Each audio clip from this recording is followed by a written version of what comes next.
ಸ್ವಾಗತಿಸಿದ ನಿಜಾರ್ ಸಕಾಫಿ ಉಸ್ತಾದರವರಿಗೂ ನಿಮಗೂ ಕೂಡ ಸ್ವಾಗತವನ್ನ ಬಯಸ್ತಾ ಈ ಒಂದು ಸುಂದರ ಕಾರ್ಯಕ್ರಮವನ್ನ ಉದ್ಘಾಟಿಸಲಿದ್ದಾರೆ ಯುವ ವಾಗ್ಮಿಯಾದಂತಹ ರಹೂಫ್ ಸಕಾಫಿ ಉಸ್ತಾದರವರು, ಮುದರ್ರಿಸ್ ಮೊಗರ್ಪಣೆಯವರು. ಬಹುಮಾನ್ಯರಾದ ಉಸ್ತಾದರವರನ್ನ ಪ್ರೀತಿಪೂರ್ವಕವಾಗಿ ಮೈಕ್ ಪಾಯಿಂಟ್ಗೆ ಸ್ವಾಗತಿಸ್ತಾ ಇದ್ದೇವೆ.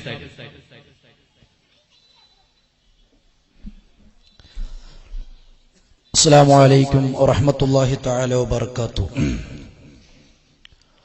ಬಿಸ್ಮಿಲ್ಲಾಹಿರ್ ರಹ್ಮಾನಿರ್ ರಹೀಂ. ಅಲ್ಹಮ್ದುಲಿಲ್ಲಾಹಿ ರಬ್ಬಿಲ್ ಆಲಮೀನ್. ವಸ್ಸಲಾತು ವಸ್ಸಲಾಮು ಅಲಾ ರಸೂಲಿಲ್ಲಾಹಿ ಸ್ವಲ್ಲಲ್ಲಾಹು ಅಲೈಹಿ ವಸಲ್ಲಂ ವಅಲಾ ಆಲಿಹಿ ವಸಹ್ಬಿಹಿ ಅಜ್ಮഈನ್. ಫಅಮ್ಮಾ بعد أعوذ بالله من الشيطان الرجيم.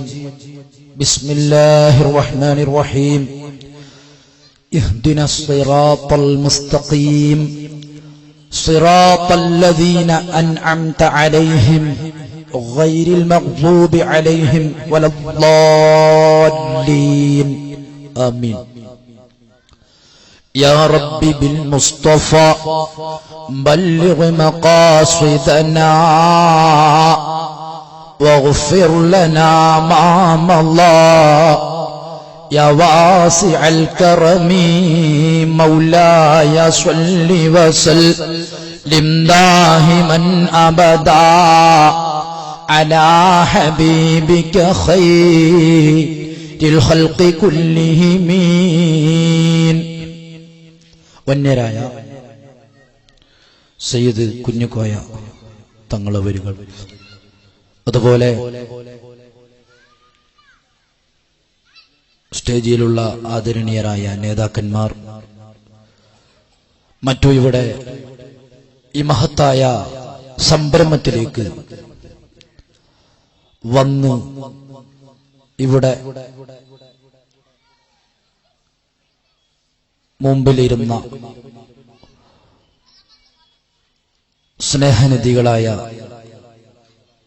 രക്ഷിതാക്കന്മാർ, വിദ്യാർത്ഥികൾ, അല്ലാഹു തആല മഹത്തായ ഈ സംരംഭം നല്ല രീതിയിൽ അവൻ വിജയിപ്പിച്ചു തരുമാറാവട്ടെ. സുള്ളിയ ജമിയത്തുൽ മുഅല്ലിമീൻ, സുള്ളിയ റേഞ്ച് ജമിയത്തുൽ മുഅല്ലിമീന്റെ കീഴിൽ നടത്തപ്പെടുന്ന SEDC മഹത്തായ സമ്മേളനത്തിനാണ് ഇപ്പോൾ ഒരുമിച്ച് കൂടിയിട്ടുള്ളത്. അതിന്റെ പ്രചരണാർത്ഥം നടത്തപ്പെടുന്ന മഹത്തായ സംരംഭമാണ് ഇപ്പൊ ഇവിടെ നടത്തപ്പെടുന്നത്. അൽഹംദുലില്ലാഹ്, ഈ മഹത്തായ സംരംഭത്തിലേക്ക്, ഇങ്ങനെയുള്ള ഒരു മഹത്തായ ഒരു പ്രോഗ്രാമിലേക്ക് ഞങ്ങളുടെ രക്ഷിതാക്കന്മാർ കുട്ടികളെ അയക്കുന്നതിൽ അവര് കാട്ടിയ ആ ഒരു ആവേശം ഇന്ന് ഇവിടെ നടത്തിക്കൊണ്ടിരിക്കുന്ന ഈ പരിപാടി ഒരാഴ്ച മുമ്പ് ചില ആളുകളുടെ വായിൽ നിന്ന് കേൾക്കാൻ സാധിച്ചു. എപ്പോഴാണ് SBS-ന്റെ റാലി, എപ്പോഴാണ് ഞങ്ങളുടെ കുട്ടികളുടെ പ്രോഗ്രാമുകൾ നടക്കുന്നത് എന്ന ഈ ആവേശത്തിന്റെ ചോദ്യം എന്തുകൊണ്ടും അല്ലാഹു തആല ആ ഒരു ആവേശം മരിക്കുന്നതുവരെ ഞങ്ങളെ രക്ഷിതാക്കന്മാരുടെ ഹൃദയത്തിൽ അല്ലാഹു നിലനിർത്തി തരുമാറാവട്ടെ. എന്ത് സന്തോഷമാണ് ഞങ്ങളുടെ പിഞ്ചു മക്കളെ നോക്കുമ്പോ ഇസ്ലാമിന്റെ തനതായ ശൈലിയിൽ വെള്ള വസ്ത്രം ധരിച്ച് തൊപ്പി ധരിച്ചുകൊണ്ട് ഒരു പ്രശ്നമില്ലാതെ സുന്ദരമായ രീതിയിൽ റാലി നടത്തിക്കൊണ്ട് നമ്മളെ മക്കള് ദീനുൽ ഇസ്ലാമിന്റെ പ്രചരണത്തിന് വേണ്ടി ഇവിടെ വന്നു. എത്ര സന്തോഷിക്കാം നമുക്കറിയാം. നാം ഇപ്പൊ ജീവിച്ചുകൊണ്ടിരിക്കുന്നത് ഒരു മുസ്ലിമിനെ സംബന്ധിച്ചിടത്തോളം നീ ഏത് പ്രസ്ഥാനത്തിന്റെ ആളാണ് എന്ന് ഒരാളോട് ചോദിച്ചാൽ ഞാനൊരു ഇസ്ലാമിക പ്രസ്ഥാനത്തിന്റെ ആളാണ് എന്ന് എല്ലാവർക്കും പറയാൻ പറ്റൂല. കാരണം നമുക്കറിയാം, സുന്നികളായ ഞങ്ങൾക്ക് മാത്രമേ അത് പറയാൻ പറ്റുള്ളൂ. ഞാനൊരു ഇസ്ലാമിക പ്രസ്ഥാനത്തിന്റെ ആളാണ് എന്ന് സുന്നികളായ ഞങ്ങൾക്ക് മാത്രമേ അത് പറയാൻ പറ്റുള്ളൂ. കാരണം പ്രസ്ഥാനം അത് ഇസ്ലാമിക പ്രസ്ഥാനം മാത്രമേ ഉള്ളൂ. മുജാഹിദ് പ്രസ്ഥാനം, തബ്ലീഗ് പ്രസ്ഥാനം, ഇങ്ങനെ തുടങ്ങിയ ഒരുപാട് പ്രസ്ഥാനങ്ങൾ അത് ഇസ്ലാമിന്റെ പേരും പറഞ്ഞ് ഇസ്ലാമിലില്ലാത്ത ആശയങ്ങൾ പ്രദർശിപ്പിക്കുന്ന ഒരു പ്രസ്ഥാനമാണ്. അപ്പൊ ഞങ്ങളുടെ പ്രസ്ഥാനം അഹ്ലുസുന്നത്ത് വൽ ജമാഅ അതൊരു പ്രസ്ഥാനമല്ല, അത് ഇസ്ലാമിക പ്രസ്ഥാനത്തെ ശരിക്കും ഇസ്ലാമിന്റെ ആ തനതായ ശൈലിയെ അറിയിക്കുന്ന ഒരു അലാമത്താണ് അഹ്ലുസുന്ന വൽ ജമാഅ. അഷ്റഫുൽ വറ മുഹമ്മദുർ റസൂലുള്ളാഹി സല്ലല്ലാഹു അലൈഹി വസല്ലമ തങ്ങളുടെ കാലത്ത് തന്നെ ശറഉൽ അഖായിദയിൽ കാണാം അഹ്ലുസുന്ന വൽ ജമാഅ എന്ന പേര് അറിയപ്പെട്ടിരുന്നു. സയ്യിദുനാ അബൂബക്കർ സിദ്ദീഖ് റളിയല്ലാഹു അൻഹു, അബൂബക്കർ റളിയല്ലാഹു അൻഹുവിന്റെ കാലത്താണല്ലോ പരിശുദ്ധമാക്കപ്പെട്ട ഖുർആൻ ഒരു മുസ്ഹഫിലായി ക്രോഡീകരിക്കപ്പെട്ടത്. അത് റസൂലുള്ളാഹി സ്വല്ലല്ലാഹു അലൈഹി വസല്ലമ തങ്ങളുടെ കാലശേഷമാണ്. കാരണം അതേപോലെ തന്നെ സയ്യിദുനാ ഉസ്മാൻ ഇബ്നു അഫ്ഫാൻ റളിയല്ലാഹു അൻഹുവിന്റെ കാലത്ത് 2 ബാങ്ക് ഇവിടെ നടപ്പിൽ വന്നത്.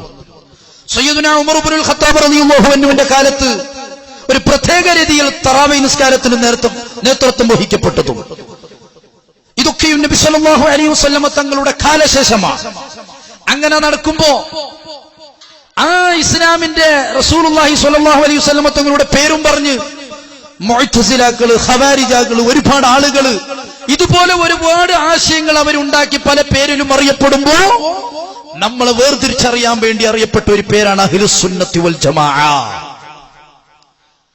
അങ്ങനെ അറിയപ്പെട്ടു വന്നിരുന്ന അഹ്ലുസുന്നത്തി വൽ ജമാഅ വളരെ ചുരുക്കി പറയാം, കേരളത്തിൽ 1925 വരെ ഏത് നാടുകളിലും പോയാലും ഇസ്ലാമിന്റെ ഒരേ ഒരു ആശയമാണ് കേട്ടുകൊണ്ടിരുന്നത്.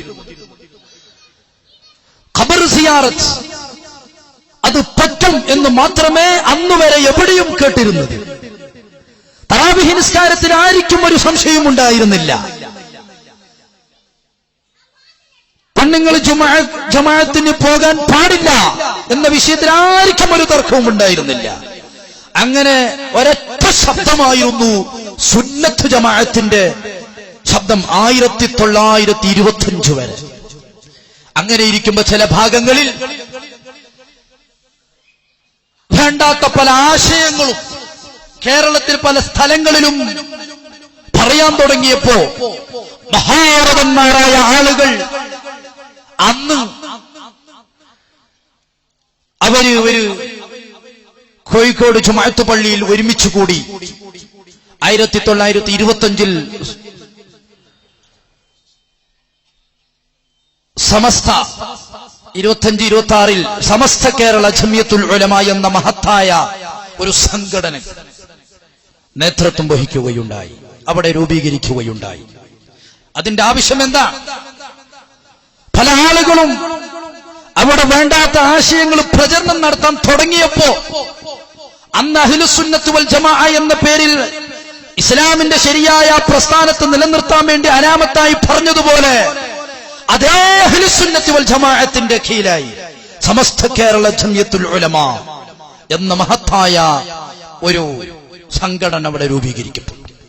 അൽഹംദുലില്ലാഹ്, ആ മഹത്തായ സംഘടന വന്നതുകൊണ്ട് തന്നെ അന്ന് എല്ലാ നിലക്കും ഇവിടെ ഖബർ സിയാറത്ത് നിർത്താൻ വേണ്ടി എല്ലാ പള്ളികളിലും 8 റക്അത്ത് തറാവീഹ് നിസ്കരിക്കാൻ വേണ്ടി റബീഉൽ അവ്വൽ 12-നുള്ള പ്രത്യേകത അത് ഇല്ല എന്ന് ജനങ്ങളെ ധരിപ്പിക്കാൻ വേണ്ടി എല്ലാ നിലക്കും ശ്രമിച്ചുകൊണ്ടിരുന്ന വിഘടിതർ അവരുടെ ആ പ്രവർത്തനത്തെ ഹറാം കടലിലേക്ക് വലിച്ചെറിഞ്ഞ ആ മഹാരഥന്മാർ സമസ്ത കേരള ജമിയത്തുൽ ഉലമ അവരുടെ ആ വല്ലാത്ത ആ പരിശ്രമത്തിന്റെ ആ പ്രവർത്തനത്തിന്റെ പ്രതിഫലമായിട്ടാണ് നമുക്കിന്ന് എല്ലാ നാടുകളിലും മൗലിദുകൾ കഴിക്കാനും ഇവിടെ തുറന്നു സുന്നത്ത് ജമാഅത്തിന്റെ ആശയങ്ങൾ തുറന്നു പറയാനുള്ള ഒരു സംരംഭം നമുക്കിന്ന് ലഭിച്ചത്. അങ്ങനെ സമസ്ത കേരള ജമിയത്തുൽ ഉലമ കുറച്ചു കഴിഞ്ഞപ്പോ പിന്നെ നമുക്കറിയാം അതിന്റെ കീഘടകമായി SYS സുന്നി യുവജന സംഘം അതിവിടെ നിലവിൽ വന്നു. അതിന്റെ ആവശ്യം എന്തായിരുന്നു നമുക്കറിയാം. ചിലപ്പോ രാഷ്ട്രീയപരമായി ദീനി പ്രചരണത്തിന് വേണ്ടി ചിലപ്പോൾ അങ്ങനെ അവരുമായി ബന്ധപ്പെടേണ്ട ആവശ്യം വരുന്നുണ്ട്. അങ്ങനെയുള്ള ചില കാര്യങ്ങൾ വന്നപ്പോ ഇവിടെ SYS എന്ന മഹത്തായ സംഘടന രൂപീകരിക്കപ്പെട്ടു. അൽഹംദുലില്ലാഹ് SYS ഒരുപാട് കാര്യങ്ങൾ അവരിവിടെ നമുക്ക് കാഴ്ചവെച്ചിട്ടുണ്ട്. ഇന്നും അൽഹംദുലില്ലാഹ് SYSന്റെ പ്രവർത്തനം ലോകതലത്തിൽ തന്നെ വളരെ വളരെ ആകർഷണീയമായ നിലക്കുള്ള പ്രവർത്തനങ്ങൾ നടന്നുകൊണ്ടിരിക്കുന്നു. അല്ലാഹു തആല ഞങ്ങളുടെ SYS പ്രവർത്തകർക്കൊക്കെയും അല്ലാഹു തആല ഊർജ്ജം നൽകുമാറാവട്ടെ. അതിനുശേഷം ചുരുക്കി പറയാം, അതിനുശേഷം പിന്നെ ആവശ്യമായി വന്നു SSF. ഇതൊക്കെ ഞാൻ പറയുന്നത് ഒരു പക്ഷേ ചിലപ്പോൾ നമുക്ക് ധരിച്ചേക്കാം എന്തിനാ ഇപ്പൊ SYSഉം അതുപോലെ SBS അതുപോലെ ഈ SSF ഒക്കെ എന്തിനാ? ഇതൊക്കെ നിർബന്ധമായി വന്നതുകൊണ്ട് മാത്രമാണ് മഹാരഥന്മാർ ഇവരെ ഉണ്ടാക്കിയത്. മദ്രസ ദീനി വിദ്യാഭ്യാസം മാത്രം ഒരു തലത്തിൽ, ദീനിൽ പഠിക്കുന്ന മതവിദ്യാഭ്യാസം നുകരുന്നവർ മാത്രം, ഭൗതിക വിദ്യാഭ്യാസവുമായി അവരുമായി ഒരു ബന്ധമില്ലാത്ത മതവിദ്യാഭ്യാസമായി മാത്രം മുന്നോട്ട് പോകുന്ന ഒരു സാഹചര്യം. അങ്ങനെ പോയാൽ ഇവിടെ ലോകത്തിൽ പല സ്ഥലത്തും ദീനിന്റെ തനതായ ശൈലികള് പല ഭാഷകളിലും പലതുമായി ബന്ധപ്പെട്ട് പ്രവർത്തിക്കാൻ ഇവിടെ വളരെ ബുദ്ധിമുട്ടേണ്ടി വരുമെന്നുള്ള ആ ഒരൊറ്റ കാരണം കൊണ്ട് മഹാരഥന്മാരായ ഔലിയാക്കന്മാർ, സ്വാലിഹീങ്ങൾ, ആരിഫീങ്ങൾ അവരുടെ ആശീർവാദത്തിൽ ഇവിടെ രൂപീകരിക്കപ്പെട്ടു SSF, സുന്നി സ്റ്റുഡൻസ് ഫെഡറേഷൻ. നമ്മളെ നാടുകളിൽ ഒരുപാട് SSFന്റെ പ്രവർത്തകരുണ്ട്. നമ്മളൊക്കെയും അതിന്റെ പ്രവർത്തകരാണ്. എന്ത് ഭാഗ്യമാണ്! മഹാരഥന്മാരായ ആളുകൾ ആരിഫീങ്ങളുടെ ആശീർവാദത്തിൽ ഉണ്ടാക്കപ്പെട്ട മഹത്തായ സംഘടനയാണ്. ഇതൊക്കെയും വരുന്നത് ശരിയായ ഇസ്ലാമിക പ്രസ്ഥാനത്തിന്റെ കീഴിൽ അഹ്ലുസുന്ന വൽ ജമാഅ, അതിന്റെ കീഴായി സമസ്ത കേരള ജമിയത്തുൽ ഉലമ, SYS അതുപോലെ SSF, പിന്നെ SBS മഹത്തായ ഞങ്ങളുടെ കുട്ടികൾ. ഈ ചെറിയ കുട്ടികളിൽ മറ്റുള്ള ആശയങ്ങൾ ചെറിയ കുട്ടികളുടെ തലച്ചോറിൽ കയറ്റിക്കൊടുക്കാൻ ചില ഭാഗത്ത്